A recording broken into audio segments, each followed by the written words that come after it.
মৃত স্ত্রীকে স্মরণ করে রক্তদান শিবিরের আয়োজন করে প্রত্যেক বছর তার স্বামী। মৃত স্ত্রী মহাকালী পাঠশালার বড়দি নন্দিনী দাশগুপ্ত। পরিবার সূত্রে জানা গেছে, বড়দি নন্দিনী দাশগুপ্ত ক্যান্সারে আক্রান্ত হয়ে মারা গেছেন। জানা যায় ওনার প্রচুর ব্লাডের দরকার হতো এবং অনেক মানুষ বড়দিকে ভালোবেসে রক্তও দিয়েছিলেন সেই সময়। তার জন্যই তার মৃত্যুদিনটিকে স্মরণ করে স্বেচ্ছায় রক্তদান শিবির করেন স্বামী ডক্টর এস মিত্র। এবার ৫ম প্রয়াণ বার্ষিকী।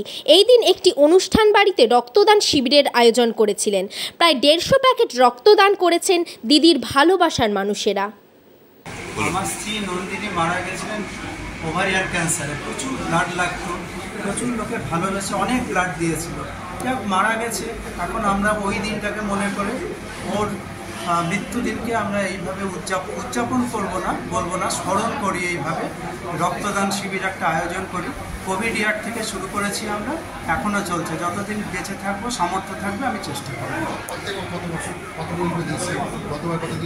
গতবার 123 ইউনিট ব্লাড এসেছিল, তার আগের বছর 83। এবছর মনে হয় 150 হবে। অলরেডি 125 হয়ে গেল। সালের আজকের দিনে মহাকালী পাঠশালার প্রধান শিক্ষিকা নন্দিনী দাশগুপ্ত মহাশয় আমাকে ছেড়ে চলে যান।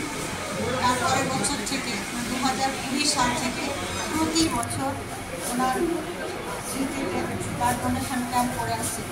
এখানে প্রতিটা মানুষ স্বতঃস্ফূর্তভাবে ব্লাড দিতে আসেন। এখানে কোনো প্রচারের প্রয়োজন হয় না এবং এর মাধ্যমে আমরা আমাদের দিদিকে স্মরণ করি এবং প্রতিটি মানুষের মধ্যে এভাবে বেঁচে থাকবে। দিদি, আপনার নামটা একটু বলুন। বিন্দুবা বেগম, বর্তমান প্রধান শিক্ষিকা, বহরমপুর দাস মহাকালী পাঠশালা।